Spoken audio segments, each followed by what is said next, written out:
Welcome to Bods Margaritas, where two childhood friends navigate the wild and crazy world of midlife. That's right. We're diving into the ups and downs of relationships, motherhood, health, sports, and everything in between. Join us as we share our personal stories, laugh through the challenges, and explore how to thrive in this transformative phase of life. Whether you're feeling lost, empowered, or somewhere in between, we're here to remind you you're not alone. So grab a coffee or a margarita, settle in, and let's embark on this journey together. It's time to embrace the chaos and celebrate the beauty of midlife. Let's get started.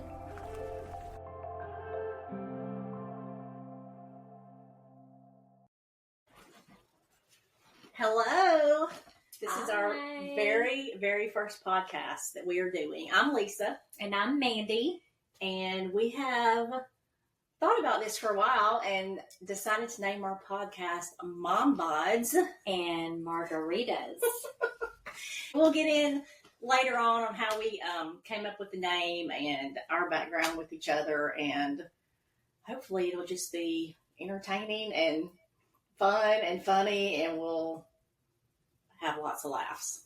We are so excited to do this. Lisa and I have been friends for, I hate to say it, 42 years. Since third grade.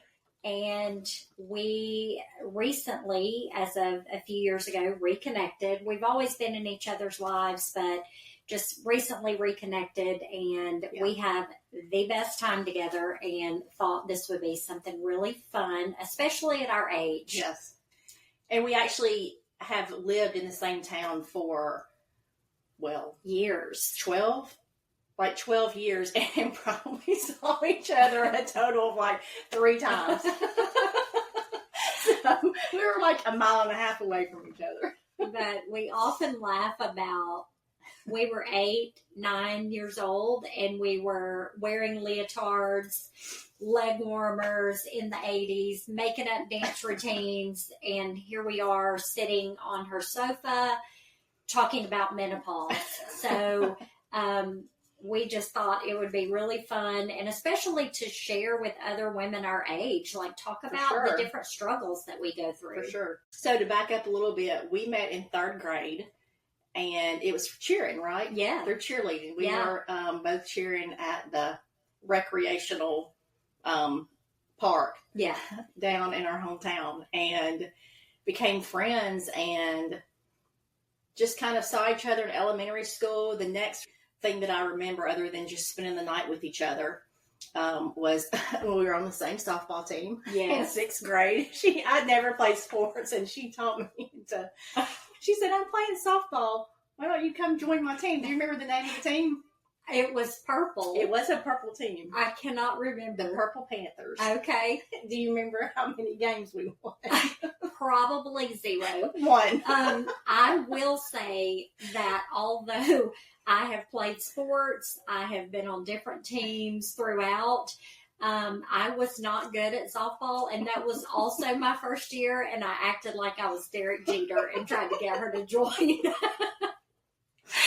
so we had a great time doing that. I remember being in class. I think we were out in the trailers. Mm-hmm. I think we had trailers at our middle school, and whatever class we were in together, I don't remember that, but it was that class that you asked me to play softball. So I went home and asked my parents, and I'm sure much to their surprise, and they were like, "Okay." So we tried our best, and to this day, my family still makes fun of me that year because of how I would stand on base and stick my booty out. And it was just a very primpy stance. And I don't remember, got mad. I went home one day and got mad after a game because I said I did not like everyone staring at me. I will say that I thoroughly enjoyed people staring at me, apparently, because I was not good, as I said, and most of these girls that we played with were hardcore. Yes. They were really good, and they had been playing since they were 5.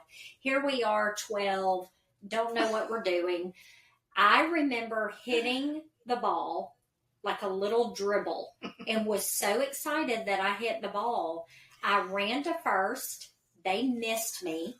I ran to second. They also missed me. I ran to third. I got a triple. I will never forget that because they couldn't catch me out of my excitement. I was so excited. Oh my and God, I really hit that. it about 3 feet, but I thought wild throws. Oh yeah. I thought that I was, Pete Rose. That's so funny. I don't remember that, but so yeah. And then after that, we hung out a good bit in middle school. A lot of us would go over to Mandy's house and have some night parties around the neighborhood. And then high school rolled around, and we weren't necessarily always in the same group of friends, but we were always still friends. Yeah. And then reconnected again after high school, on and off. Those are some stories that I'm sure will come up in later episodes. It's not for today. It's not for the kiddies either. We're not going to start you off like that. But, yeah, and then ended up living in the same hometown, never running into each other at the store, anything. But, anyway, occasionally we would see each other. So now here we are with older kids and getting to spend more time together. So yeah, and I think most recently we reconnected over our 30-year high school reunion. Yes. I was planning it and asked Lisa to meet me for dinner for us to talk about it, and we just got back together like old times. And I've been so thankful for your friendship and your relationship with me over the years, and putting up with my crazy. Lisa and I are very different, and we're very much alike. Exactly. In a lot of ways. Yeah. But you are right. We have consistently been in each other's lives since the reunion, probably. And that was 2 years ago, I believe. So, so that's a little bit of our background, which kind of leads into why we're doing this podcast. Why not?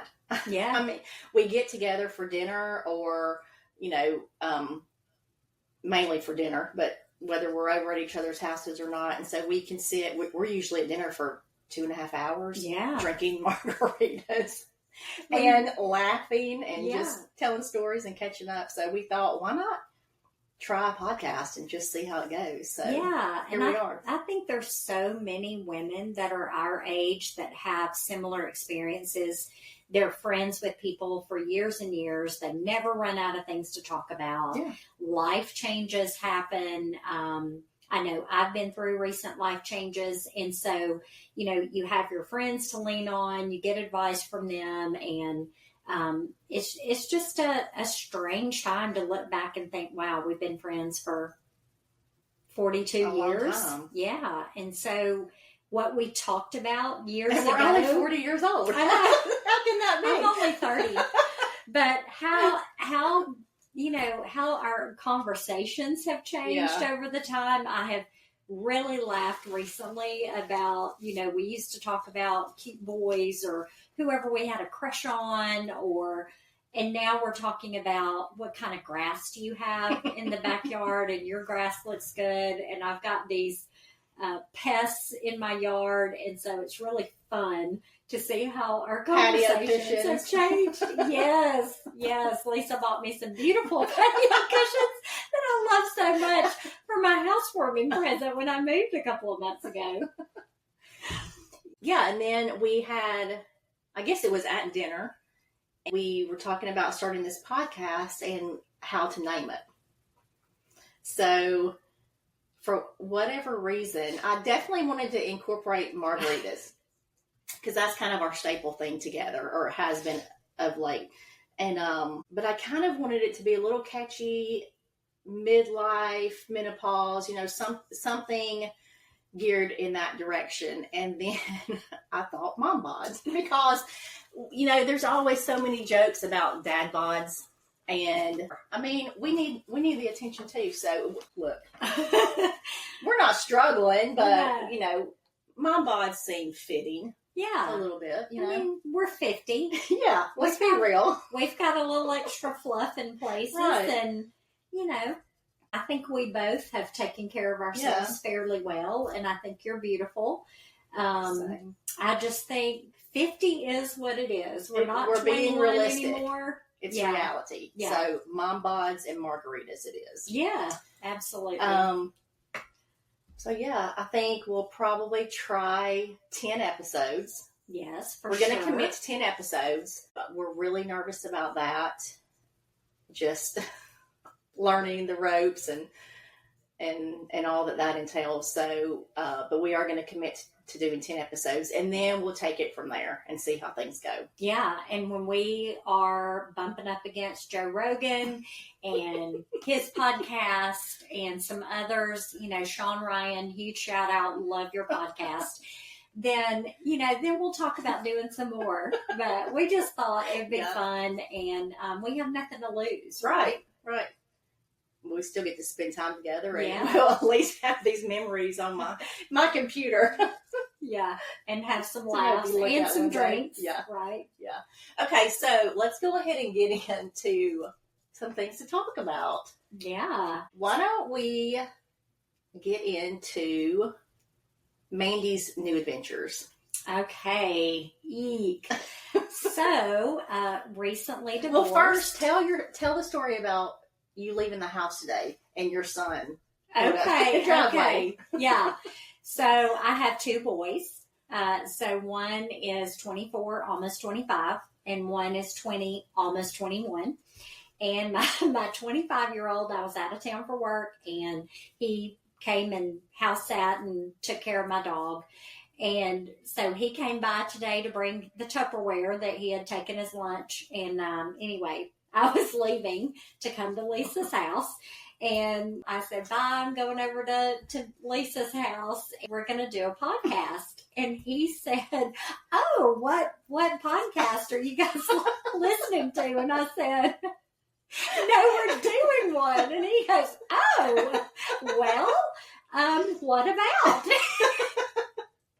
What a surprise. It's just like, oh, okay. Like, that's so lame. And I just told him, I said, we're 50. We're doing it about kids moving out. We're doing it about menopause. And he's like trying to get in his car and leave. And I'm laughing and saying, we're just going to talk about stuff. So it is funny, though, that he thought we were getting together just to listen to a podcast together. But what else would you think? That's right. So I thought that was funny. Oh, it is funny. So, recently divorced a few months ago, after a very long and painful separation, living in the same house. So let's just say I am grateful that part of my life is over. But recently started dating, and holy moly. So I'm sure if there are any ladies out there between, 40 and 55, you would think that men would be a little more mature.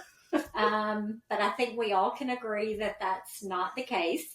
And so, it's been very strange. So I've had a couple of dates, sweet people. One guy that I think, need a little honing. We'll call him Rod because that's his name.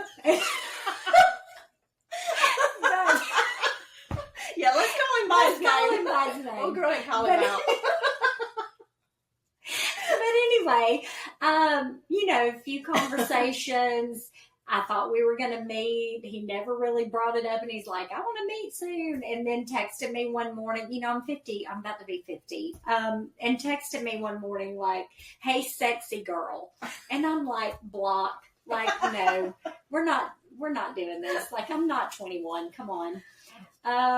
But anyway, I went out with one guy, super great, nice guy, thought, maybe, maybe not. But you don't really know somebody, a stranger, after just one date. Right.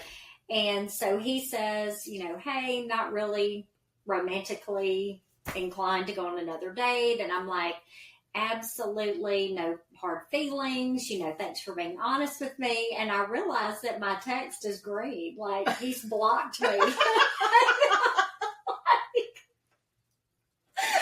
literally, what the hell? You're texting no one. It is in the universe somewhere saying absolutely no problem. Apparently it was a problem. But anyway, just stupid. And this gentleman, super nice again, but 59. Why are you blocking me? Another gentleman, I will not call his name because, kind of interested, kind of cute, kind of into it. Might be a keeper. I told Lisa I was going to save the story for the podcast because I thought that she would think it's funny. She almost told me the other night when we were at dinner. Yeah. And we both started giggling. I said, no, save it. Save it for the podcast. So I met him kind of organically. So a coworker set me up with him. Super sweet, super great guy. Enjoyed his company so much. We went on double dates and it was out of town. So we went on double dates 2 nights in a row. Well, both nights, super nice guy, sharing his food with me. I'm a foodie. I love to eat. We're sitting in a restaurant. He's like, oh, do you want some of my crab cakes? And I'm like, absolutely, I do. And so he puts them on my plate and I eat them. I'm like, would you like some of mine? No, Next night, we're at a Mexican restaurant. He gets the seafood enchilada and I have a taco. And then he goes, would you like some of my seafood enchilada? And I said, absolutely. And he put some on my plate. And I said, you want a bite of my taco? And then I instantly was like, of course he wants a bite of my taco. But we're not doing that, It's just so... Well, what was his answer? He said, no, thank you. You got denied on your taco. But I think he had a little smirk, which is what made it so funny because right when it came out of my mouth, I was like, oh my God, I just asked this man if he wanted a bite of my taco. And he's laughing. He's kind of like, no thanks. Like, what is she really asking me? But they have spoken since then, so it's all good. It's all good. We have, and nothing came up about the taco conversation. But anyway, it's just a little crazy, and just trying to sift through people that I want to spend time with. Yeah. So Mandy is on a dating website, and what started that maybe a month ago. Mm-hmm. It's been a few weeks, so. The night that she signed up, I went to her house to help her set her profile up and all that. And then we set it up. I'm not super familiar with it. Obviously, I'm not on a dating website. I'm married. But you could start seeing the men's profiles. And if they like your profile. The ones that liked you can see them. So, of course, she and I start going through. I wish we would have had the microphone rolling that night. We laughed so much at these men. That's going to be one whole episode because let me tell you that I'm not tech savvy. Same. I'm probably doing something wrong. We hope this is recording. We hope our podcast we hope so. Or we've just been talking and drinking for no reason, which is fine. Yeah. I know that you can set your location on there, but I thought it's like, hey, set your location where you live because you want to see so many people within your radius, right? Well, I just got back from a business trip, and let me just say that I'm a big hit in Pennsylvania. So it had your location that you were in Pennsylvania. It did, and I went from less than 100 men to 300 plus. Wow. And I'm like, wow, maybe I should move to Pennsylvania. Wow. Because apparently they're all looking for a Southern Belle. Anyway, I'm a hit in PA, guys. So now you've got to remember to change your location when you go out of town. Apparently, I don't know how the damn thing works. Because you'll get notifications on men that live states away. Yeah. But hey, maybe that's good. Arm's length, right? Yeah. Kind of off the subject, but we're drinking these margaritas, and I just happened to notice these are some Nick Saban glasses, whatever you call these. Yeah. And it reminded me, just funny story, because we are huge Alabama fans. Roll Huge Tide. Nick Saban fans. Yes. We were very bummed when he announced his retirement earlier this year. Yes. I saw something in the news. Did you see it the other day where, it might have been this morning, you know, they talk to Miss Terry every now and then, just asking how Coach's retirement's going. Mm-hmm. And I don't know if it's true. I should have confirmed it before we talk about it. But they went through a McDonald's drive-thru. Did you see that? Yes. And he ordered. said he was shocked that they take credit cards. Yeah, he asked Miss Terry, "Do they take credit cards at McDonald's?" I mean, the bubble That's the that best. this man lived in. That's the best. Well, now that he's retired, I'm assuming he's going to drop his stalking charge against me. Totally joking, but I know where he lives. Well, I want to know what Miss Terry's response to him was. I know. She was probably like, "Give me the damn card. Like, stop it." Because I guarantee you, serious talk, I guarantee you he has done zero but eat, sleep, and breathe football. Yeah. For years. Yeah. That's all he's done. To be having the life of Nick Saban. But he's been very successful. But we love on Nick. We're not Nick. dissing him. We're not busting on Nick because we love him. Yeah. We have high expectations for this football season too. We I do. do. I try to be realistic, but I've got some high expectations. I expect Bama to lose no more than 3 games. No more. I'm going to. And I have nothing to base that off of other than we have a new coach. And I'm going to completely eat crow here. You'll very rarely hear me admit stuff, especially on camera. When they said DeBoer, I was pissed off. Mandy was not happy. I was not She happy. didn't like it. I was pissed off. I don't know why. I just was like, I'm not feeling it. No, I forgot no way. about that conversation. Yep. And I'm bringing it up because I'm eating crows. Yes. I'm doing it publicly. Lisa assured me. I said he was one of my choices, Yeah. given what was out there, and Mandy wasn't feeling it. I wasn't feeling it. I just didn't see enough from him. I was like, wait a minute.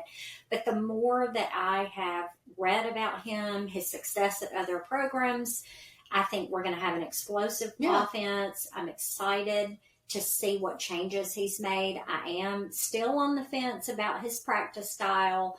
Obviously, armchair quarterback here, Exactly. never played a down. Would never even hike the ball. Nothing. Well, never, I hiked one. I was a defensive coordinator. That's my claim to fame on my son's flag football team. when he was 10. When he was 11. But so there you go.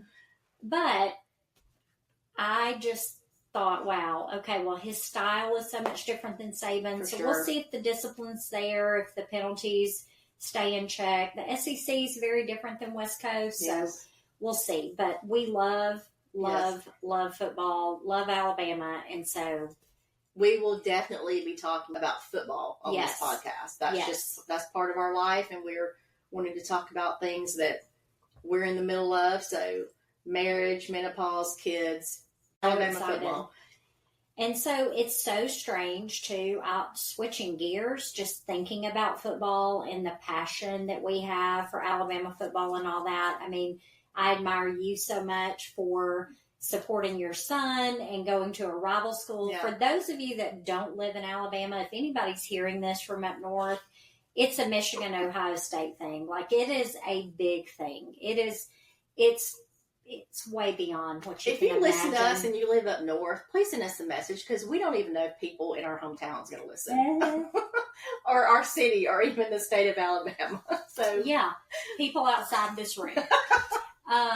But Lisa, it's a huge rivalry between Alabama and Auburn. Lisa's son, her middle child, he actually chose to go to Auburn. She supported him fully. And like I said, football's a religion. Yeah. She supported him fully. He just graduated. Yeah. I know you are so proud. I'm proud of him too, just because I know he hung in there and just kicked butt. Yeah. And that's a big deal. And so I admire you for that. Now you have another one about to go I know, there. right? Well, my son who just graduated from Auburn has grown up. We've all grown up Alabama fans. Yeah.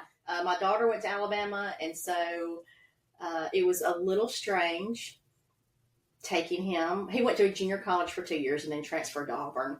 So, yeah, it was kind of weird to be down there on the plains. And Yeah. I never went to Auburn, never had gone to an Iron Bowl in my life because it was too stressful. So, had a lot of first experiences in Auburn, but it's a beautiful town. And so I've got a year break, and I think my youngest will probably head over there. But we'll see. We'll see. You never know. 4th and 31, baby. Grave digger. Grave digger. Had to throw that in there.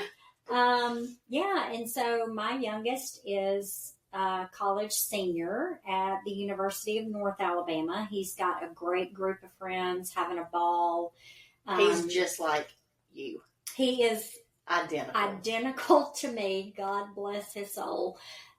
Looks, personality, mannerisms, attitude, everything. Yes. mannerisms, just like me. But I'm so proud of him. A 24, 25-year-old. He has a great job and is doing very well for himself. And both recently have girlfriends. So it's just a different dynamic. Yeah. And I know you know this, just going from being their mom, being responsible for everything, and then kind of becoming their friend. Right. And watching them grow and see new things. Right. And having relationships with girlfriends. Yeah. Long-term girlfriends. So it's a whole new dynamic. Yeah. But it's fun. Yeah.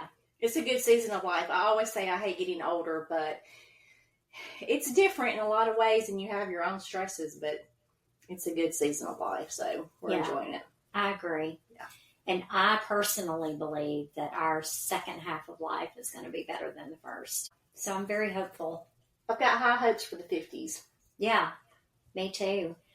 And Lisa turned 50 a few months ago. Yes. I turned 50 in about 10 days. And I'm really excited about it. And it's, and there's health scares too. Sure. I have another friend that's got a heart issue. She's going to have her second open heart surgery within 2 years. It's a frightening time to start looking at yourself as someone that's aging and has health problems or issues that you need to address. Yeah, we'll get into all of that in some later episodes.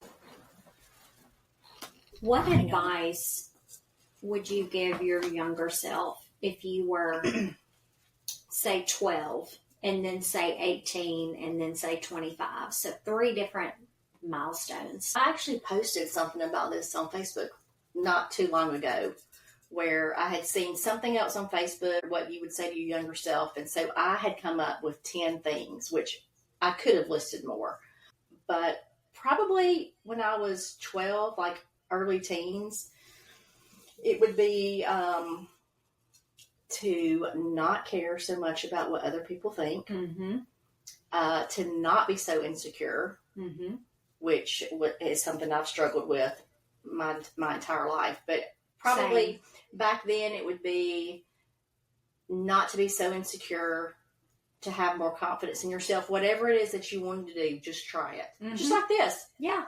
I'm really afraid that this podcast is just going to bust, and I'm going to go back and edit this and it'd be awful. So and that's okay. Yeah. But you got to try, because you never know. So I would say not to be so insecure and to not care what other people think. And then you said around 20. 18, yeah. Same things. And to give myself more grace. I would say give yourself more grace. You will make a ton of mistakes. You don't know everything, despite what you think. You think you're grown, but you will make a lot of mistakes, and just recognize those mistakes for what they are and move on. Don't make them again. Yeah. Because I sure did. Yeah. I sure kept making them. Yeah. Same. I think one thing that has probably been my greatest regret was just not focusing as hard as I needed to on schoolwork, making sure I made great grades. I always made good grades. And then around 12, I think I had maybe a little bit of a crisis because of things at home. My parents had divorced when I was around 8 or 9. And I think I was kind of turning into that young adolescent and acting out. Yeah. That is one of my greatest regrets because I feel like I had the ability to do it and I just didn't do it. So much potential. And and I also think that as I got older, so I was 34 when I was diagnosed with ADHD. Oh, wow. And the psychiatrist said, you're probably the worst adult case I've ever sseen. And I was like, wow, winning, I'm winning. I'm number one at something. But he thought, he was like, wow, you must be bright to be able to have masked it this long and come as far as you have with your career and all those things and not let it hold you back. Mm-hmm. And I just feel like if I had applied myself and maybe gotten that diagnosis when I was younger, right, I would have been able to do a lot more. Sure. And I'm not medicated. I took medication for a while. It wasn't for me. It made me very sleepy. If you don't have it and you take an Adderall, you're up for 2 days. For me, it made me sleepy. I just didn't care for it. But I feel like I've learned to cope with it. Yeah. And learn to help myself focus in certain ways. But it just, I think it would have changed a lot of things. For sure. For sure. Yeah. And I think it's so important now, obviously looking back, hindsight is 2020, but learning how to deal with conflict at such mm-hmm. a young age and forming those habits would make it so much manageable. Yeah. Into adulthood. You will still have conflict and go through ups and downs and have hard times. Yes. But if you've, maintained this habit of healthy healing or, mm-hmm. Not going out and partying or whatever, the things that people do. But if you can just learn at an early age mm-hmm. how to deal with issues, I think it would make it so much easier. Not easy, but easier. Yeah. When we're adults. And your environment has so much to do with it, but I think not only conflict, but healthy communication. Like for me, I think I was very hard on myself, and I was always trying to be the peacemaker mm-hmm. between my mom, my dad, whatever was going on. Right. And I tried to always be the peacemaker, there's a difference between a peacemaker and a peacekeeper. And I consistently was trying to be both. And I think that not being able to, you didn't want to disappoint anyone, you didn't want to let anyone down. And so not right. having that healthy conflict communication where you don't have to blow up. I would shove things down until I exploded. Mm-hmm. And I think that's not healthy. And so that follows you too. And then you make bad choices right. as you're growing up. And even when you're an adult, you make bad choices. And it eventually, most of it could have been solved with just a few conversations. Yeah. Well, the cycle continues. And that's what I tell my family all the time. I'm sure my kids will quote me. I always say, well, this is why the cycle continues. Mm-hmm. When we continue making the same mistakes over and over, mm-hmm. or we go down the same path and just ignore past consequences, yes. the cycle continues. Yeah. So at some point, something's going to break, whether it's the cycle yeah. or you. Yeah. So let's choose it to be the cycle. Yeah. And let's face it. Yeah. Right. And that was the problem in my marriage, is that my spouse tried to shove everything in this hole, this gaping wound that he had from whatever. Don't know what it was. Not my problem. Right. I would have been there to support him regardless. But shove whatever he could, drinking, other women, sex addict, whatever, right? And so doing all of these things that are unhealthy, it's going to come out in some way. Sure. And it destroyed our marriage. And I tried everything I could to fix it because I'm the peacemaker, I'm the fixer, I'm the peacekeeper. Right. And when I finally could no longer stomach the abuse, that is when I decided that I needed to take charge of my future. And even though you were ready to take that step, that didn't mean it was easy. It didn't mean that it was not going to be a rough road and that you weren't going to have some bad days or some bad nights and be upset at the circumstance. Yeah. So again, there's constant conflict that we have to go through in life. Yeah. Whether it's our doing or not. Yeah. Because consequences affect a lot of people. Yeah. In the circle. So even the healthy ways to cope doesn't make it easy. Oh, it's no. just easier. And for me, I learned that once I could grieve and cope, I got through the darkness quicker. Yes. So that's something that I had to keep reminding myself, that you will get to the other side. But if you choose to ignore and curl up in a corner somewhere, you'll be there for a while. Yeah. So you have to face things head on. And I'm typically not afraid to face things head on. I think, and this is so deep for our first conversation, really is. But it's, I am a Christian and I did not want to get a divorce. That was not the path that I wanted to take. I felt that I had no choice based on the circumstances, but I think that was one thing that belabored my decision. And I think that I hung in there longer than most people would have. Sure. And quite honestly, I don't think the church does a very good job. And this is not me bashing the church. I love church. I'm involved in my church. But I think that people have to be able to speak life into those situations where I don't believe divorce is the first option. I don't believe divorce is always the best option.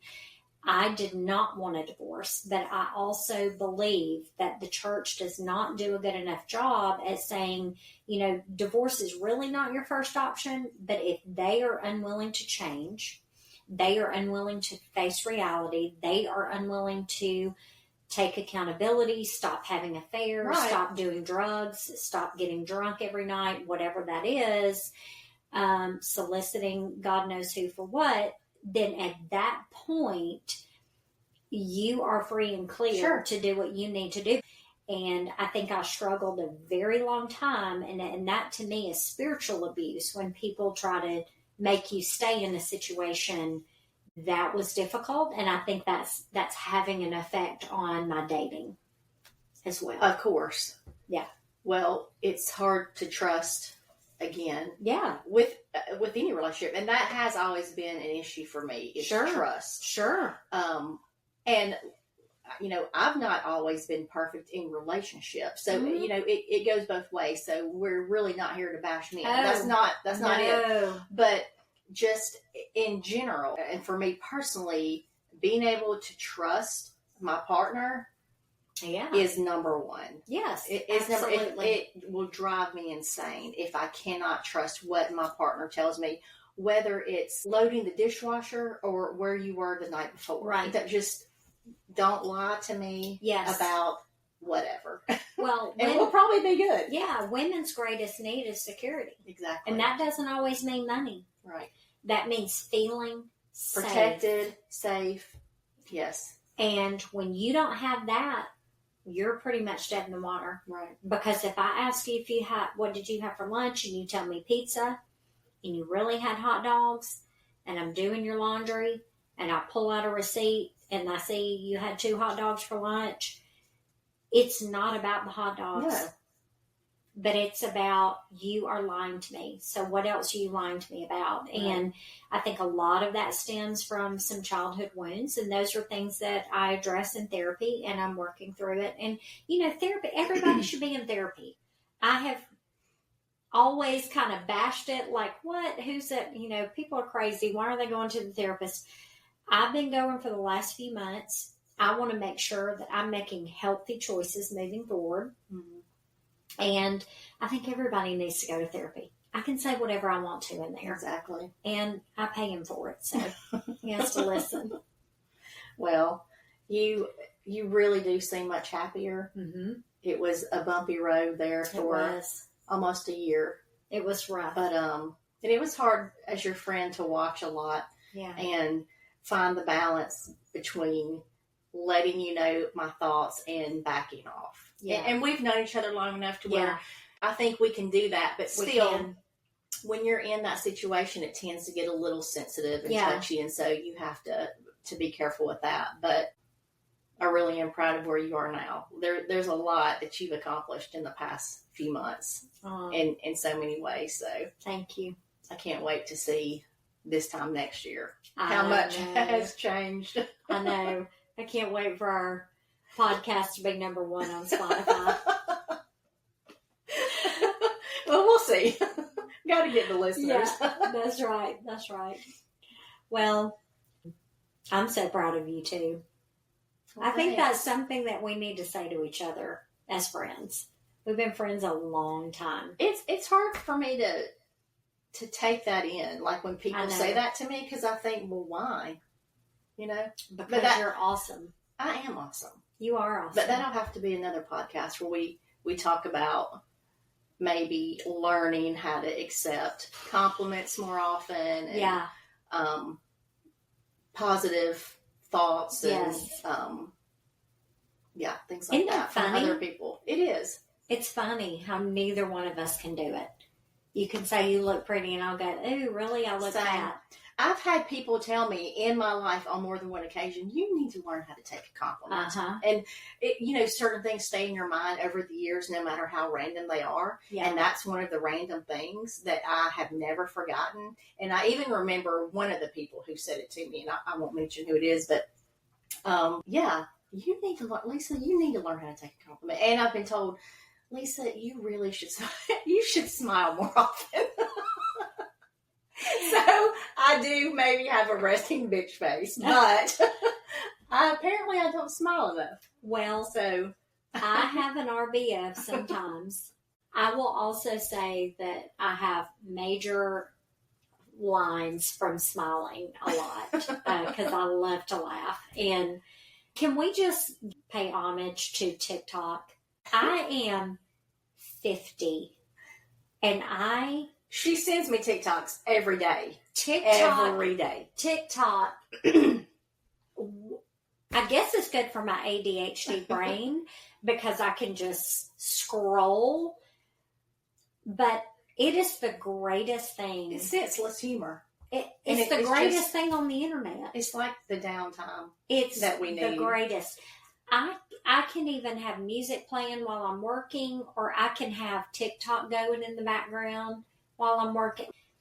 It's out of control, but I love it so much. Well, I'm not so much a TikToker. I'm Instagram. Instagram. And Mandy's not really. So No. she's always sending me the TikToks and I'm sending her Yes. the Instagrams. Yes. But it's always so funny and hilarious. But and yeah. most of the times they're like the same stuff right. that people are posting on both, but we will die laughing. Like I will be screaming laughing by myself. And one of my favorite things is getting in my bed at night and scrolling on TikTok till I'm sleepy. Well, it may have been 2 weekends ago. My phone went off early, and I could tell by the sound of it. It was a text message. It was like 6:30. For whatever reason, Jeffrey and I were already up. I don't know if we had to be somewhere or what. And as soon as I heard it, I said, guaranteed that's me texting me. And it's a TikTok. And then I looked. A few minutes later, I said, yep, it's Mandy. I knew it was you. I get up really early, go to bed really early. I'm trying to do better. I'm trying not to be a mom. You do go to bed early. In my dating But area. you get up early, so. In my dating era, I'm trying to stay up later. I'm trying to do better. Well, this has been fun. It has I'm glad been we've done so this. much fun. I'm glad we've done this. We'll have to get together again within the next week for episode 2. I know. I love it so much. Thank you for joining us. Thank y'all for listening. Hopefully, fingers crossed. Fingers crossed. Bye. Bye.